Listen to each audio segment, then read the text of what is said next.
Happy Friday!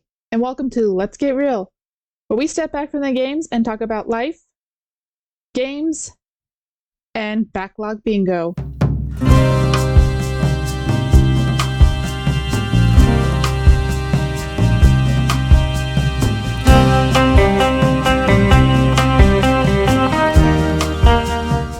Well, another month has come and gone. I don't know where the time is flying. It's the end of March, and it's time for a Backlog Bingo update. And unfortunately, there's no update. There, for the two Backlog Bingo games I was playing, I did not touch Dragon Age Inquisition. I did not touch Indiana Jones. And then outside of the Backlog Bingo, I did not touch Avowed. I am first and foremost a mom, and we were going through infant sleep regression, and my infant was getting up 4, 5, maybe 6 times a night, and I was lucky to get 2 hours of sleep overnight. And so when the kids were down for nap, instead of playing, I was sleeping, and then I'd go to bed at the same time they were, and normally I'm up for 2 hours after they are. And it is what it is. I was just asleep, and when I was able to kind of when we were starting to kind of get out of that, where I was getting at least 4 hours of sleep a night, I was starting to relax. I was playing trading card game store simulator, something like that. And I would sit there and I play that. It was a non-stressful game. I didn't have to stress about anything, just simple, easy, slow. And I listened to a lot of audiobooks during that time. And the reason why I did that is because when I get exhausted and I'm fighting exhaustion, I am also battling hard rounds of postpartum depression. That I know this is real, and this is I guess a very touchy, taboo subject, and I get it. But what I do is when I get exhausted, I get crabby, and I try not to be crabby, but I say it's less baby blues, because I'm pretty much out of the baby blues stage, but I get angry and I get grumpy and I can't seem to control it. And then I get depressed because I feel like I'm the worst person in the world. And I also feel like I'm the worst person in the world because I have a hard time moving. When I'm getting 2 hours of sleep a night, I try to play with my daughters. But I just sit there like, zombie mom, and then I get really sad. So all of a sudden it goes from, oh, our life is going great, I'm just a horrible person. And I think it's with the exhaustion, it can be somewhat hormonal, but I know once I get some sleep, my husband's great, because when he can on the weekend, he'll let me just go take random naps and take both girls, and does the best. But I got a toddler, and one day I tried sleeping in. She comes into my room and she sneaks up to the bed and goes, "Mommy, the sun is up. You need to get up too." It's adorable. It really is. But I know I got a little bit off tangent. I'm sorry, I do. But this is why there's no Backlog Bingo update. There's none at all. Well, the update is I did nothing. I also played no Avowed. And so April, I'm hoping that looking in a better start of it and getting back to long form. The short form just really shows my personality and things that I try and things that I'm just having fun with. So that's the short form. The short forms are super easy. Sometimes I only take 1 or 2 takes, and basically you see raw, unfiltered me in these. And versus long form, there's sometimes lots of takes. Except when I'm playing the game, like story games, like Avowed, the first playthroughs, there's no takes. It's my opinion. You could literally see me right into the game and focus and everything, and that's what it is. The short form will continue coming. But like I said, I'm looking at hopefully in April the long form being up and going again. And now, without further ado, let's go ahead and look at what March brung us for the Xbox. So March, there was a lot of games that came out for the Xbox, small, big. And these are games. So the games I made the top ones that I would go and play. I highly recommend you guys take a look at them. Some of them I did not even hear of when I made my top 15 list, which is fine. And some of them I learned about as I dug more into games coming out. So I didn't know enough at the time making my top 15 to be comfortable. But let's go ahead and work our way. First off, this came off my top 15 list. Carmen Sandiego came out March 3rd. Now, this is the one where you play as Carmen Sandiego, and you're supposed to be stopping Vile. While I have not bought that one, I look forward to playing that one eventually one day. Also coming out in March, right after that, was 2 Point Museum. This came out March 4th. This is a simulator game as well. I played 2 Point Campus and 2 Point Hospital, and I both liked both of those. And I'm looking forward to adding 2 Point Museum onto the edition of that later on. March 6th, we had Split Fiction. Now, this one is a co-op one, and this is one that my husband actually bought for us, and we started playing this past week and a half. Let me tell you, when you got things happening like this... My house is indestructible! Looks stable, I guess. Or is it now? You can't come in! My house! Oopsie. I didn't expect that farting force! Now I feel kind of bad. Sorry.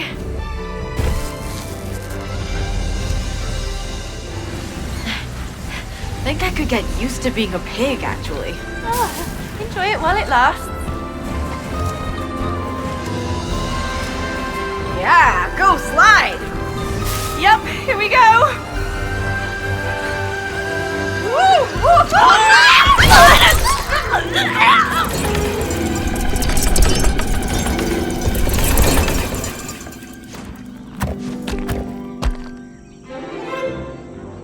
What the hell, Zoe? What? Oh God! I know.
once and... You know what? Never mind. A few moments later. Ooh, let's light some candles and celebrate my birthday.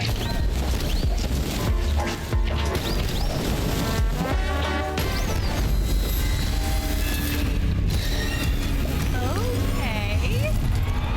Wait a minute. Oh no. The dentist will see you now. Meow! Make a wish. Ah, is that you? Ah, no! Ah, meow! Meow! Oh my god!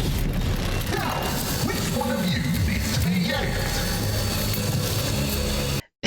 It ends up being a pretty fun game. They are probably a little unhinged. It seems like a cute, fancy game at times, and then all of a sudden it's just dark. And it's kind of what I love about it. Playing as teeth jumping through birthday cake, and then all of a sudden the dentist. You could tell someone had nightmares about the dentist. Then it's fun. My husband and I spent time chasing each other around the magic market, I think it's what it's called. And I drank a potion to turn a lightning cloud, and he goes, "Don't you dare hit me with lightning." And I tried, and he started shooting me with the wand. And but before he started it, he turned me into a cheese wheel while I was in the middle of jumping somewhere. First.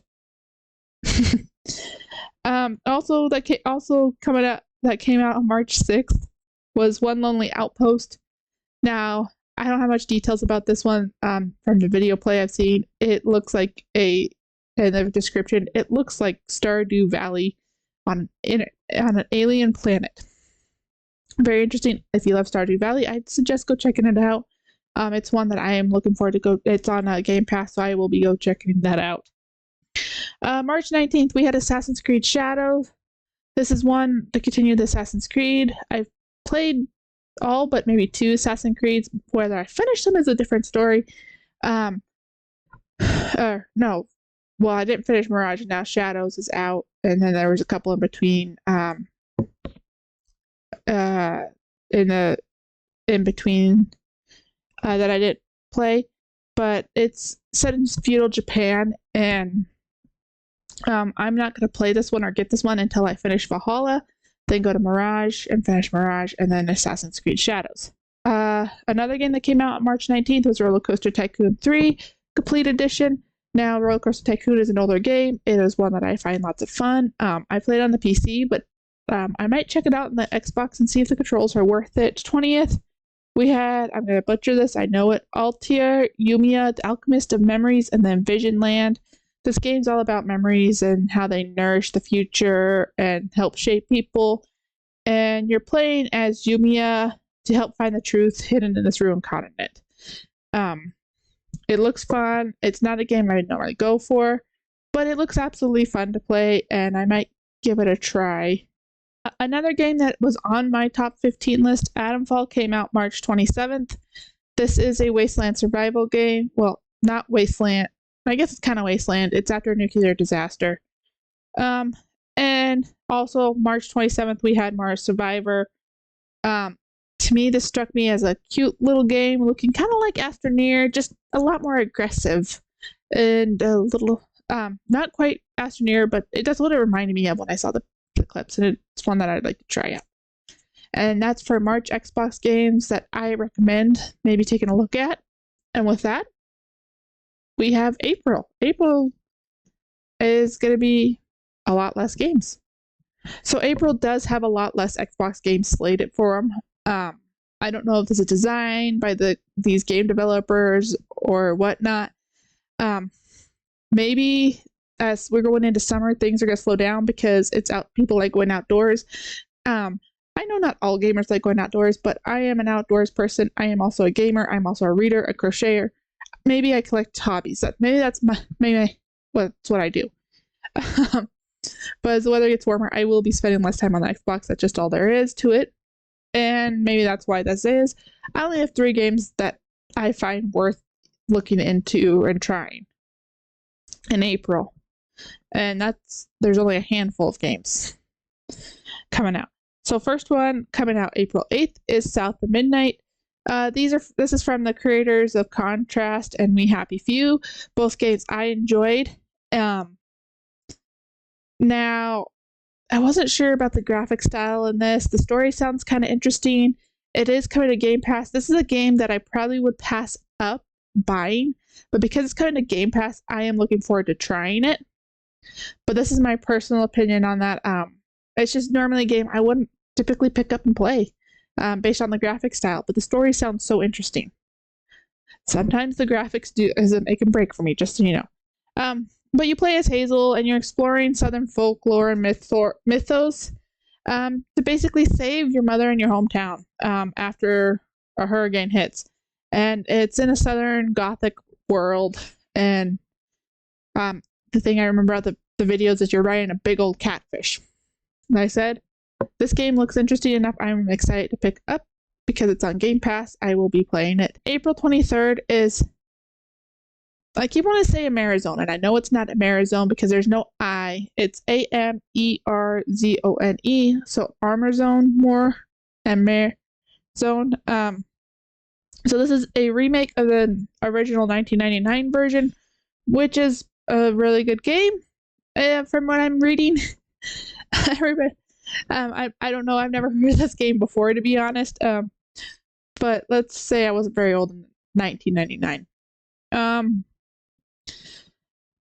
And I was still not quite a gamer. I was playing Jumpstart games in 99. If you remember, you remember. But so while it does pay its tribute, it does bring some new experiences. It combines past and present, and they overlap, and you're solving puzzles and finding clues to help you on a journey to bring back the last egg of the mythical great white birds. Now, you're a journalist doing this, and again, this is a story premise that's really cool. I'm just gonna wait and see where it lands. It based on what I suggest checking it out based on what the original did, and what the original did. I would be checking it out too myself. Unfortunately, I don't think it's coming to Game Pass, so it's one that I'm gonna wait and see. Another one is Expedition 33, coming out April 24th. And so this is the last one we're going to talk about for April. It's a paintress that wakes up once a year just to paint a number. Now, what is this number? This number is an age. The age of the people that are going to die that year. They turn to smoke and fade away. And so basically it's a number of death. And you know this year that paintress is going to paint the number 33, and it's your job to stop the paintress from painting this number. It's going to be interesting. It's also going to be coming to Xbox Game Pass. It'll be one that I probably will at least check out and see what it's like. Again, the graphics are not typically a game I go for, but I will try it out based on the premise alone and see. I'm open to trying out games based on their premise on Game Pass. Graphics can throw me for a loop because there are some games that can get me motion sick based on the graphics, so I try to pick and choose graphics. I know which graphics tend to lead towards the motion sickness, and that's why graphics are a big thing for me. And so these are the 3 games I do highly recommend checking out this month, seeing if they're in your repertoire.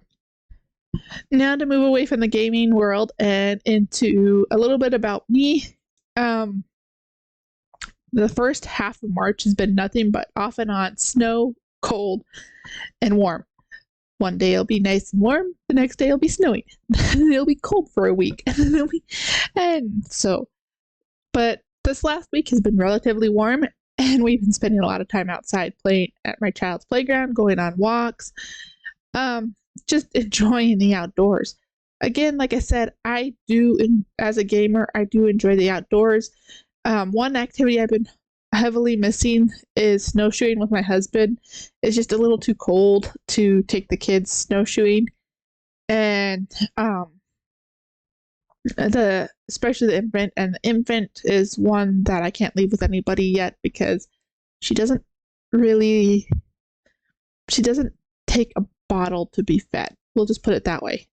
So the snowy outdoor adventures that I normally go on are just a no-go this year again. But the nice weather, I've been able to do things, and hopefully here in a couple months, I'll be able to take hikes up in the mountain and be able to show off some of the scenery up there. It is absolutely beautiful. And some other stuff that we do. Now, with the battle of postpartum depression, usually my crochet is not really going anywhere right now. Because while I do that to help fight the postpartum depression, when I'm absolutely exhausted, I just zombie on the couch and get lost in TikTok or YouTube Shorts, or which is okay some days. It helps me come up with ideas, what to do. But that being said, I listen to a lot of audiobooks, and no, I call it yes, I do call it reading, and still count it as reading. The only reason why I have not been reading and I miss reading so much is because I had my books like to grow legs and walk away on me. So I've taken to listen to audiobooks, and I can do these while doing chores, and I could do them while doing crochet, or I could do them when I play games for me, like the relaxing games, simulator games, not high-stress games.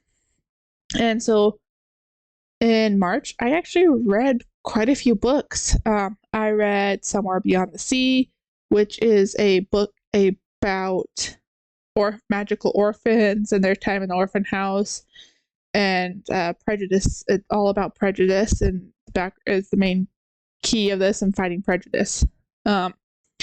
Lights Out, more of a dark romance book. Basically, this person likes this YouTuber that does thirst traps in a mask on YouTube, and then so she starts leaving these comments about, I wish you'd break in and do that to me, and it goes on from there. I read 2 books out of the Knock 'Em Out series, Things We Never Got Over and Things We Hide from the Light by Lucy Score. These are both romance books as well. The first one is the one that kicks it all off, and so Things We Never Got Over. This girl flees from her wedding because she got a call from her evil twin. It's in the description, evil twin, that she needs her help. So she goes down to Knock 'Em Out to help her evil twin instead of going through with the wedding. And she decides after she left that wedding, she wants nothing to do with that guy.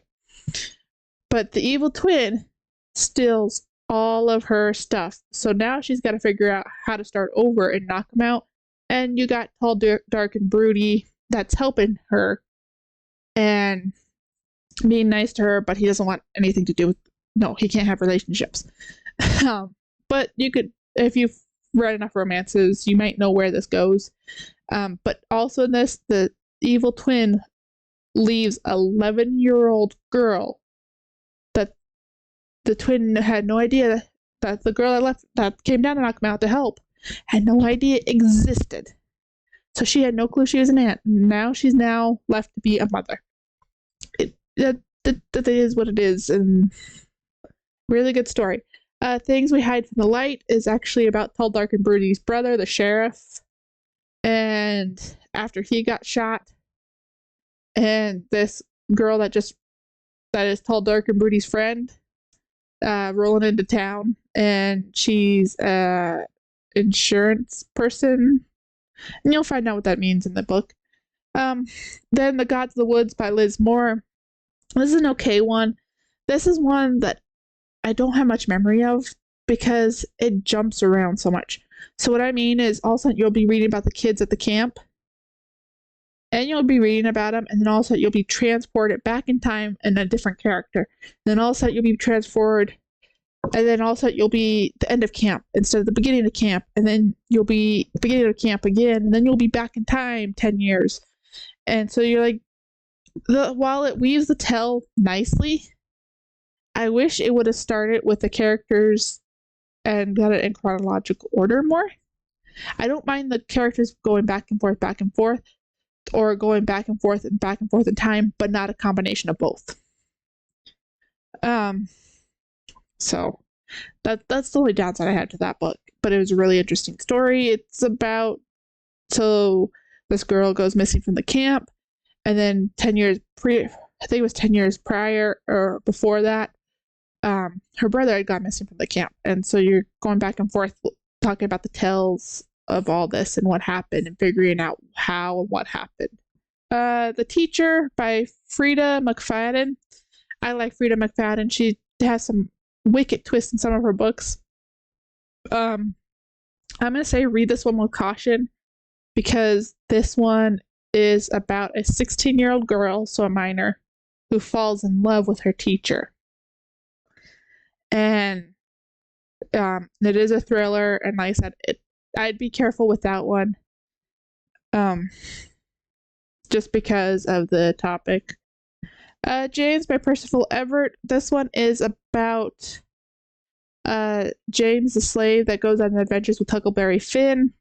If you read Tom Sawyer and Huckleberry Finn, it's written in the kind of the same pace. It's a little bit different in voice because it is a different author.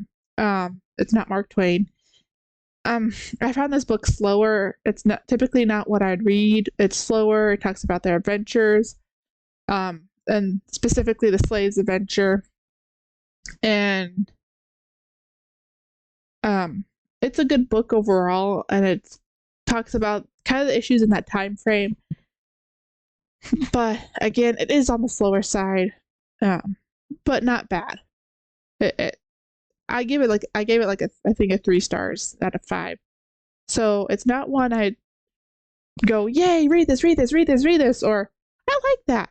It's one I enjoyed, but it's not necessarily my cup of tea. If I give it a 2 star, I would say I don't enjoy it at all, and a 1 star is saved for those that I hate it reading so much I didn't finish them. I also read American Spirits by Russell Banks. This is a good book. The only thing is it's 3 different stories. They're about 60 pages each. Not a bad book. It's one of my ones that it's another 3-star book. I enjoyed the first story. The second story, and the third story, I liked. So it's one of those books. Try it. Read the description. See if you like it.